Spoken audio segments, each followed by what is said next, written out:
Hello and welcome to Education and Training.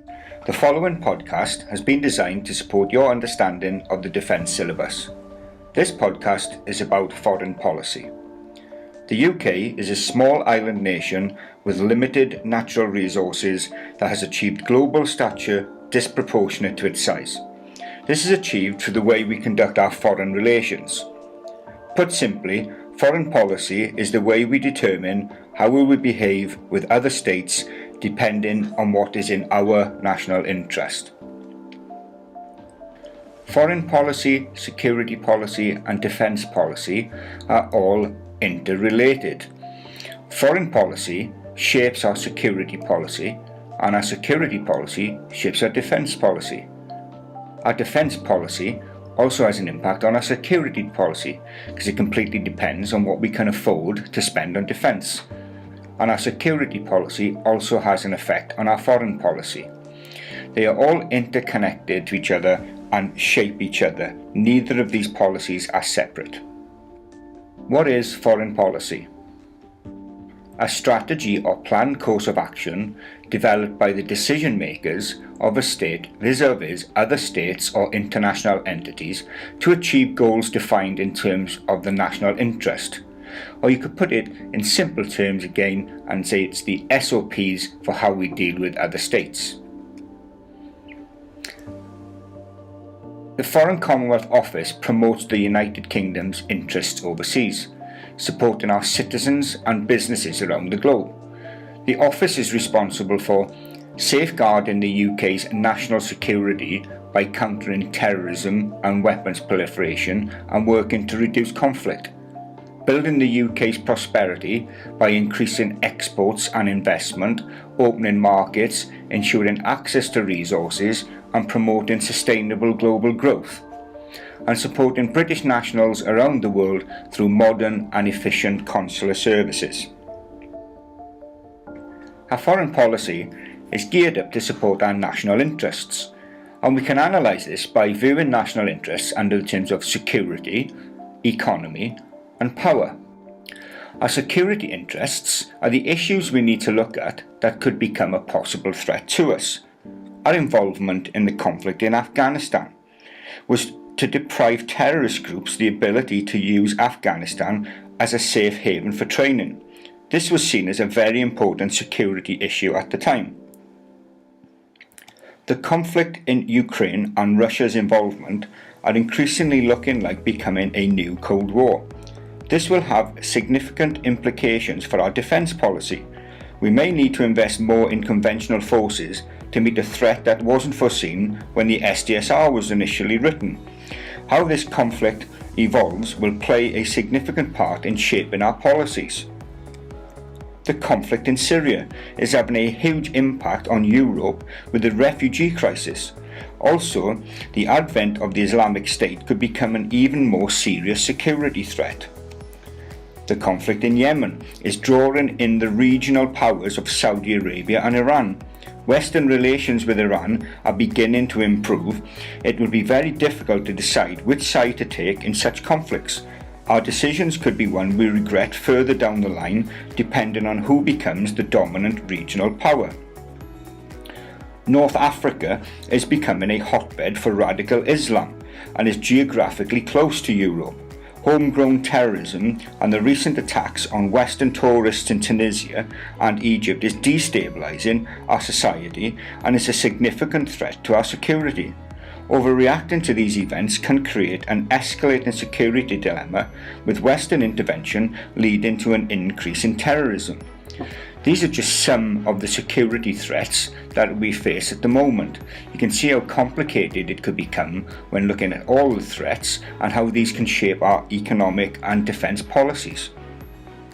Our economic national interests are equally important. The European Union, since its formation in 1993, has become larger than any individual economy in the world, with its GDP surpassing the USA in 2003. The UK has traditionally had strong trade links with the EU, and continuing to have good links with the EU is vital to our economy.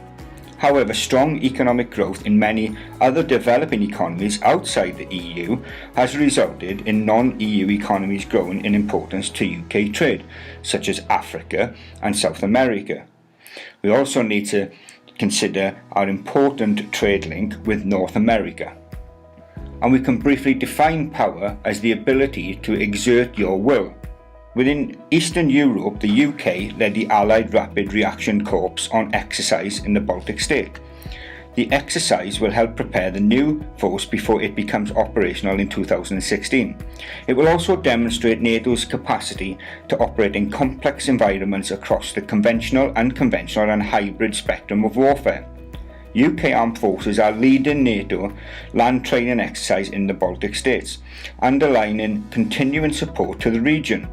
This is the UK and NATO exercising power in order to deter the Russians from interfering with the Baltic states.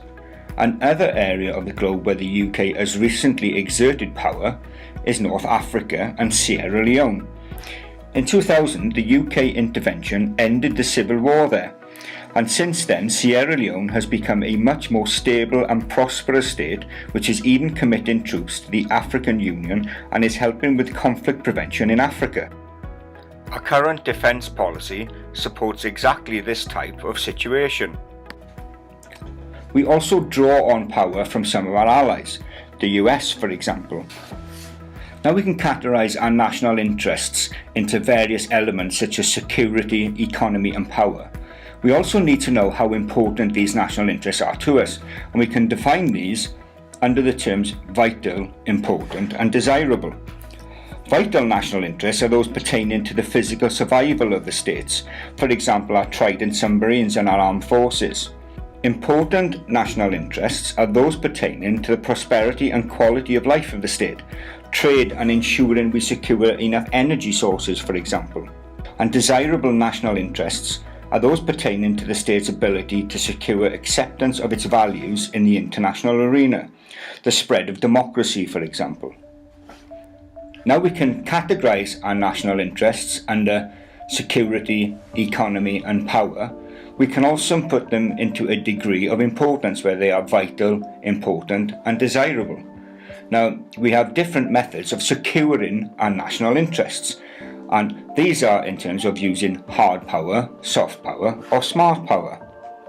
Hard power is the use of military and economic means to influence the behaviour or interests of other political bodies. This form of political power is often aggressive or coercive and is most effective when imposed by one political body upon another of lesser military or economic power. Soft power is the ability to attract and co-opt rather than coerce.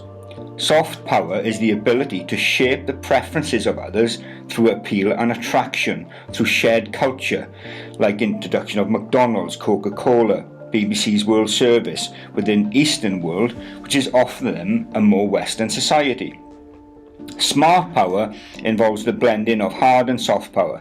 It sees states backing up soft power such as diplomacy and humanitarian aid with more traditional hard power instruments such as the threat of military force or sanctions. You may have heard that the UK is becoming a more diminished power, or a middle power or lesser power. Well, in terms of when Great Britain had an empire, it certainly has diminished, but I personally believe that the criticisms of the UK's power are a little harsh. Let's look at some of the UK power multipliers. So what are these? These are aspects that we can use to enhance our power, which is our ability to persuade other states to agree with us or go along with what we want. Let's look at the UK economic strength. The United Kingdom has the 5th largest national economy. The UK has been the fastest growing economy in the G7 for 3 consecutive years as of October 2015. In 2014, the UK was the 9th largest exporter in the world and the 5th largest importer. The UK is one of the world's most globalised economy, and London is the world's largest financial centre, which is tied with New York. We have our special relationship. is a phrase used to describe the exceptionally close political, cultural, and historical relations between the United Kingdom and the United States. Although both the United Kingdom and United States have close relations with many other nations, the level of cooperation between us in economic activity, military planning, and execution of operations and intelligence sharing has been described as unparalleled among major powers. We also have the Commonwealth, which is an organisation of 53 member states that were mostly territories of the former British Empire. The states involved agree to share a common set of values and ideals and acknowledge a shared history and traditional trade links. Leaders of the Commonwealth meet every 2 years where they discuss issues of mutual concern and agree on collective policies and initiatives. The UK has overseas territories. There are 14 British overseas territories which are under the jurisdiction and sovereignty of the United Kingdom. They are those parts of the former British Empire that have not chosen independence or have voted to remain British territories. These territories provide the UK with strategic reach around the globe. We have our cultural influence. The UK has become the most powerful nation in the world in terms of cultural influence following the success of the London 2012 Olympics. This was according to Monocle magazine's annual soft power survey. The UK is seen as a state that supports multicultural values. Our military capability. Although there have been recent defence cuts, we still have a medium-sized army, and it's not down to just the size of our forces, it's the ability of our forces to train and be professional. The UK is the 6th largest spender on defence. It's a nuclear power with advanced technical weapons and equipment, plus the highly trained professional armed forces. Although Saudi Arabia are spending more money on defence than us at present, do they have the same expertise and professionalism that the UK has? Therefore, would they be as capable in a conflict? And we also have significant diplomatic clout. The United Kingdom has one of the largest global networks of diplomatic missions and has embassies in 129 states. If you would like to know more about foreign policy, then please go on to the Foreign Commonwealth Office website and have a look at the policy on there that are highlighted underneath Security, Prosperity and Consular. The Foreign Secretary, Philip Hammond, and his team have to constantly look out across the globe and assess what is going on in order to shape our foreign policy. Once our foreign policy is shaped, that will then form our security policy. The security policy, which identifies threats, will then go on to shape our defence policy. The sort of things that this Foreign Secretary and his team can look at are current conflicts. An examination of current conflicts will shape foreign policy in terms of trade and investment in other states and regions. We don't want to invest in states that are in conflict or states that are bordering with them, as it is likely that the investments will not be successful. We can examine things like the Failed State Index. Now, these can provide the UK with potential opportunities for investment. It depends entirely on which regime of this failed state is likely to become the regime leading the state. We can also look at the Democracy Index, and knowing our friends and states that have the same political ideology as us are more likely to be states that we can trade with.